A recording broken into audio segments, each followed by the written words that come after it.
ஹே cos, இன்னைக்கு பார்க்க போகிறது 2024 வந்த ஒரு தமிழ் ட்ராமா மூவி. இதோட ரன்னிங் டைம்னு பார்த்தீங்கன்னா அரௌண்ட் 2 hours 10 minutes கிட்ட கொடுத்துருக்காங்க. ஸோ இந்த ஒரு ஸ்டோரியை எல்லாருக்கும் புரிகிற மாதிரி ரொம்பவே சிம்பிளாக சொல்லணும்னா தெருக்கூத்துன்னு சொல்லுவாங்க. ஸோ இவங்களுடைய தெருக்கூத்தில் பார்த்தீங்கன்னா மொத்தமாக 16 பேர் இருப்பாங்க. நம்ம ஹீரோவோட அப்பா தான் பார்த்தீங்கன்னா இந்த ஒரு ஜமாவை வந்து அவங்க ஊரில் ஆரம்பிச்சிருப்பாரு. ஸோ அவர் மட்டும் இல்லாமல் அவருடைய ஃப்ரெண்டான தாண்டுவமும் ஒன்றா சேர்ந்து இந்த ஒரு ஜமா ஆரம்பிப்பாங்க. ஸோ தாண்டவம் பார்த்தீங்கன்னா பணத்துக்கு அவருடைய முதல் பொண்ணை வந்து வேலைக்கு அனுப்புவார். ஸோ இந்த ஜமா நல்லாவே போயிட்டு இருக்கும். ஒரு டைமுக்கு அப்புறமா திரும்பி பணம் தேவை வர்றதுனால தாண்டவம் வந்து அவருடைய 2வது பொண்ணையும் வேலைக்கு அனுப்ப பார்ப்பாரு. பட் நம்ம ஹீரோ வந்து எனக்கு தான் படிப்பே வரலை, ஸோ நான் வேலைக்கு போகிறேன், உங்கள் பொண்ணை படிக்க வைங்கன்னு சொல்லிட்டு இவர் வேலைக்கு போவார். இது எல்லாம் முடிஞ்ச கொஞ்ச நாளைக்கு அப்புறமா பார்த்தீங்கன்னா தாண்டவமோட பொண்ணு வந்து நான் படிக்கணும், மேல் படிப்பு படிக்கணும்னு சொல்லிட்டு ஆசைப்படுவாங்க.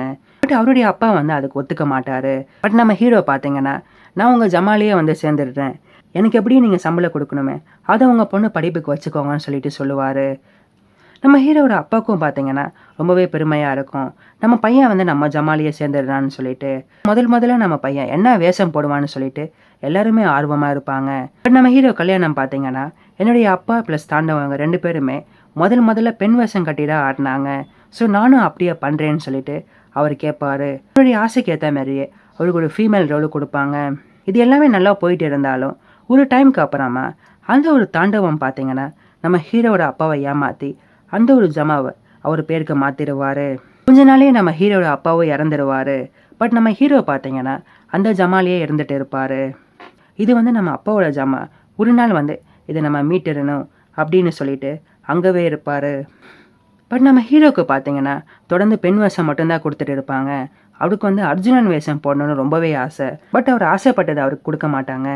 ஹீரோவோட அம்மாவும் பார்த்தீங்கன்னா ஒரு டைமில் இறந்துடுவாங்க. அவங்க இறக்கிறதுக்கு முன்னாடி ஒன்று அர்ஜுனன் வேஷத்தை நான் பார்க்கணுன்னு ரொம்பவே ஆசைப்பட்டேன்னு சொல்லுவாங்க. இதுக்கப்புறமா என்ன ஆச்சு, நம்ம ஹீரோ வந்து அவங்க அப்பா ஆசைப்படி அவங்க அம்மா ஆசைப்படியும் அந்த ஒரு ஜமாவை மீட்டாரா, அர்ஜுனன் வேஷம் கட்டினாரா இல்லையா, இதுக்கப்புறமா என்ன ஆச்சு, இதான் அந்த படத்துடைய பாக்கி story. Okay guys, thanks for வாட்சிங்.